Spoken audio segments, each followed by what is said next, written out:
fiesta, todos bailan al compás, la Kitore, el ritmo que nadie más. Et salut à toi mon petit pote, on se retrouve pour une crypto brève en compagnie de Elon Musk qui garde toute son insouciance malgré qu'il soit la deuxième plus grande fortune mondiale.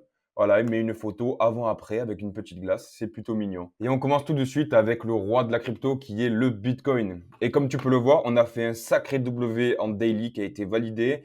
On est venu retester la ligne de coup et puis on est reparti vers le nord. On a eu une petite poussée qui n'était pas exceptionnelle. Bon, ça fait quand même 5% pour le Bitcoin, c'est vraiment pas mal. Donc on a une petite tendance haussière qui fait vraiment plaisir. En tout cas, regardez, quand on se réveille le matin, qu'on voit du vert, ben voilà, ça donne le sourire.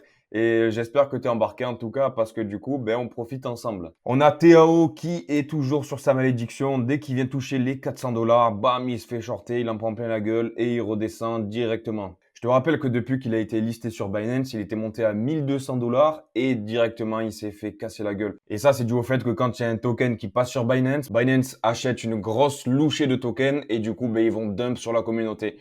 Et ça, c'est vérifié, c'est véridique, c'est pas moi qui l'invente, hein. Si tu regardes bien tous les tokens qui sont listés sur Binance, ils ont un gros pump et quelques heures ou quelques jours après, bam, ils sont éclatés. Donc voilà, on sait que ça fonctionne comme ça. Maintenant, on est sur Binance, on est sur les plus grands exchanges. Est-ce qu'on a des chances de remonter? Bah, j'en suis convaincu personnellement parce que pour moi, TAO, c'est le leader de l'intelligence artificielle. En tout cas, c'est un token qui restera même après ce cycle. Je dis pas que je vais tout garder à la fin de ce cycle. Je pense que je vais vendre quasiment 100% de ma position de Bitensor. Mais j'en rachèterai plus bas, en tout cas pour le prochain, parce que sache une chose, c'est que Bitensor est là pour rester. Il a des fondamentaux qui sont exceptionnels. Il permet déjà de faire tourner des subnets d'intelligence artificielle.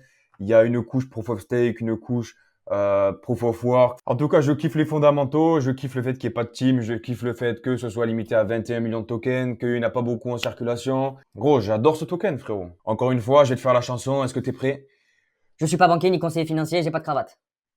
Voilà. Ensuite, j'aimerais te parler du token TADA, du projet TADA. Et en fait, du coup, le cofondateur, c'est Asher, tu le connais forcément, c'est le plus grand influenceur de la crypto en France. Le projet, les fondamentaux sont exceptionnels. Le fait de recevoir des tokens gratuitement, juste avec le simple effort de faire une phrase, de lire des petits textes, etc., je trouve ça vraiment super cool. Et c'est vraiment dans l'air du temps, en plus c'est dans l'intelligence artificielle. Je comprends vraiment pas pourquoi le token ne performe pas, notamment quand on a eu des hausses récemment avec le Bitcoin et l'intelligence artificielle.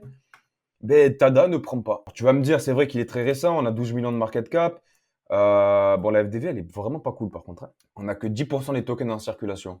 Ça, je l'avais pas fait, j'avais pas fait gaffe, tu vois ça. Je pense qu'ils ont pas assez de visibilité parce que un projet vraiment avec de belles idées comme celle-là, qui fonctionnent déjà en plus, hein, il y a déjà des bêtas, il y a plein de choses qui fonctionnent, et que ça performe pas alors que c'est dans l'intelligence artificielle, c'est que c'est vraiment bizarre. Après, ouais, c'est sûr que quand tu vois Multiversix, bah c'est sûr que c'est pas un explorer qui est très connu, quoi. Est-ce que ça serait dû à ça? Je sais pas. Honnêtement, franchement, je trouve ça un peu dommage. Ah, bah d'accord.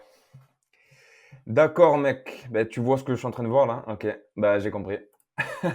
Pourquoi le token ne monte pas? Le market qui augmente, boum, qui passe de 7 millions à 12 millions. Et le prix qui dump, qui passe de 12 à 11. Ben voilà, donc il n'y avait pas de 36 solutions. Ils ont certainement dû se servir de l'argent pour payer la team, les développeurs, je sais pas quoi. Ça m'étonnait vraiment beaucoup qu'un projet sur l'intelligence artificielle qui marche déjà, qui soit vraiment ouf, tu vois, avec une communauté française derrière. Donc voilà, maintenant je sais pourquoi. Donc quand tu veux savoir si la team justement fait des dumps, etc., et récupère un peu de liquidité, ben, tu peux aller voir justement sur le market cap et le price. Tu fais la différence entre les deux. Ça c'est la technique vraiment rapide pour voir ça. Après, on n'est pas à leur place, on ne sait pas ce qui les motive. Il doit y avoir des besoins quand tu as une entreprise en plus de cette taille-là, tu dois avoir vraiment des nécessités. Reprenons nos moutons. Concernant l'actualité crypto, on a Kraken qui pourrait retirer l'USDT en Europe pour cette raison. Et tu vas me dire, quelle est la raison? Eh bien, c'est la directive MiCA qui, je te rappelle, est une directive européenne qui vise à réguler les crypto-monnaies et notamment les stablecoins. Donc, il pourrait y avoir une loi qui passerait en Europe et qui viserait à ce que les habitants d'Europe utilisent des stablecoins basés sur l'euro. Donc, Kraken est en train de se préparer à cette potentielle obligation des échangeurs en Europe d'utiliser des stablecoins basés sur l'euro. Ça me fait plutôt rire parce que du coup, nos présidents, les dirigeants de l'Europe et tout, rigolaient pas mal il y a quelques temps, il y a pas si longtemps d'ailleurs, hein, sur la crypto-monnaie. Oui, c'est une connerie, là. Laissez-les jouer, là, les mecs, là. C'est des geeks, laissez-les jouer. Et puis là, ils commencent vraiment à se dire, putain, merde, il y a de plus en plus de gens qui utilisent la crypto. On est en train de suivre la tendance Internet, que j'irai te montrer d'ailleurs après, hein. Mais merde! Mais notre monnaie, ça serait pas un Ponzi par hasard? L'euro, ce serait pas une merde, un bout de papier pourri? Ah ben ouais. Il faudrait qu'on mette des lois pour que les gens utilisent notre Ponzi, parce que sinon, qu'est-ce qui va se passer? C'est la banqueroute, mon petit pote. Dans tous les cas, pour l'instant, bah, nous, on est investi dans la crypto, on est dans le train, et on se laisse encore un an pour voir ce qui va se passer. Mais personnellement, je vais utiliser l'USDT, hein, tant que je pourrai le faire.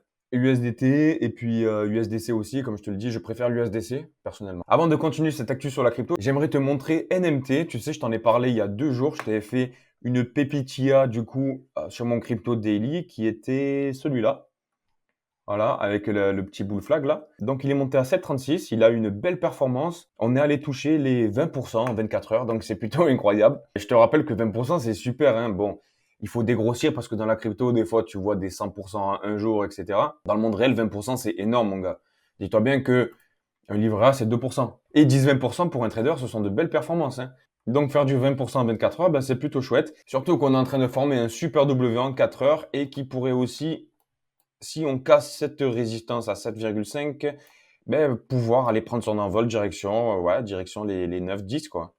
C'est pas trop tard de rentrer. Après, voilà, à toi de manager ton risque. Et si tu veux les informations sur NMT, je t'invite à aller voir ma dernière vidéo. Ensuite, aux États-Unis, comme tu le sais, on a une guerre anti-crypto. Le Sénat s'oppose à la politique de Gary Gensler. Gary Gensler, qui est le patron de la Fed. Regarde-moi cette tête de dégarni crâne d'œuf. Eh bien, Gary Gensler mène une guerre répressive contre la crypto-monnaie. Et t'as le Sénat qui se dresse devant Gary. Donc, c'est plutôt cool en tout cas pour nous. Le Sénat, ils ont bien compris en tout cas l'importance de la blockchain et de la crypto dans le monde. Et puis certainement que eux-mêmes sont investis aussi. D'ailleurs, il y a pas mal de grands sénateurs qui sont investis dans la bourse et qui font des super performances chaque année. Ça amène des questionnements. Je te ferai une vidéo sur ça, mais des fois ils sortent de congrès ayant voté des lois en faveur d'une entreprise pour créer des armes ou sur la biotechnologie ou nanana.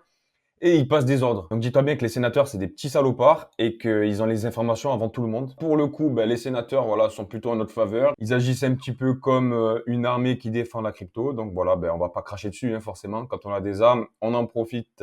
Ensuite, comme tu le sais, je t'en ai déjà parlé dans les crypto daily que tu as dû voir parce que tu es abonné. Eh ouais, je fais le forceur, mais j'ai pas le choix, gros. Attends. On a Notcoin, la nouvelle hype des cryptos Telegram, qui fait beaucoup parler d'elle et on a vraiment de gros mouvements en tout cas. Si tu veux voir les mouvements, tu peux les voir sur Défi Llama. Je dis Llama parce qu'il y a 2 L, c'est en espagnol. Et du coup, Telegram est devenu une plateforme clé pour les innovations crypto, attirant une communauté mondiale. Et parmi ces nouveautés, on a Notcoin qui se distingue comme un phénomène fascinant. Telegram est devenu une plateforme clé pour les innovations crypto, qui attire une communauté mondiale. Donc Note en fait rentre dans une narrative gaming et d'après les informations de The Block, c'est une crypto qui a attiré 35 millions de joueurs. Je pense qu'il y a une réelle hype de cet écosystème et de cette crypto en particulier. Moi personnellement, je suis pas investi, j'ai pas encore mis le nez là-dedans. C'est pas impossible qu'à l'avenir je m'y intéresse si vraiment ça continue. Je tenais à te partager ça parce que c'est aussi ça la crypto brève, c'est te partager des choses dans lesquelles moi je ne mets pas les pieds. Après c'est à toi de faire tes propres recherches. En tout cas, la valeur numéro 1 que je veux te donner, c'est d'être transparent avec toi et de te dire quand je fais quelque chose ou que je ne fais pas. Ça te permet d'avoir mon opinion. Est-ce que vous savez si on peut fumer sur une vidéo YouTube?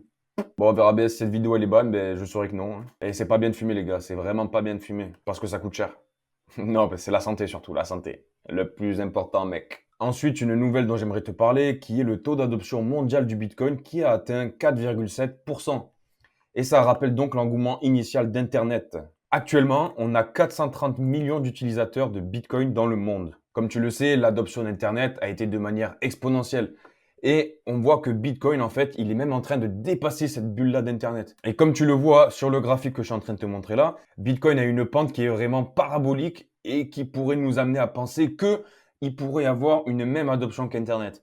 Et si on arrive à la même adoption, ben ça l'amènerait et pouf. Et si on continuerait sur cette courbe-là, on aurait 500 millions d'utilisateurs d'ici octobre et près d'1 milliard d'ici la fin 2025. Alors ça, c'est des estimations. En tout cas, je sais pas si on ira avec un bull jusqu'en 2025. Je te conseille de t'abonner pour suivre, du coup, jour après jour, les avancées un petit peu. Et personnellement, je te donnerai mon avis et mon ressenti sur le marché pour savoir quand est-ce qu'on pourrait estimer une potentielle sortie. Pour l'instant, je mise plus sur un fin 2024, début 2025. À voir, ça peut évoluer. Tout dépend de la consolidation, combien de temps elle va durer encore. Ici, c'est la famille et voilà, je te donnerai en tout cas les informations, ce dont je possède et je serai vraiment transparent avec toi. Et tu vois, c'est plutôt fou parce que les utilisateurs en millions, comme tu peux le voir sur la courbe, ben, le Bitcoin, en fait, il est même plus performant que Internet. L'idée, ça serait pas qu'on fasse une S-curve, tu vois, ça serait vraiment qu'on fasse cette exponentielle pour qu'on puisse atteindre les 1 milliard d'ici 2025, pour qu'on puisse du coup exploser le nombre d'utilisateurs dans le temps. Le seul truc qui peut être un peu plus relou, ça serait qu'on fasse une S-curve, tu vois,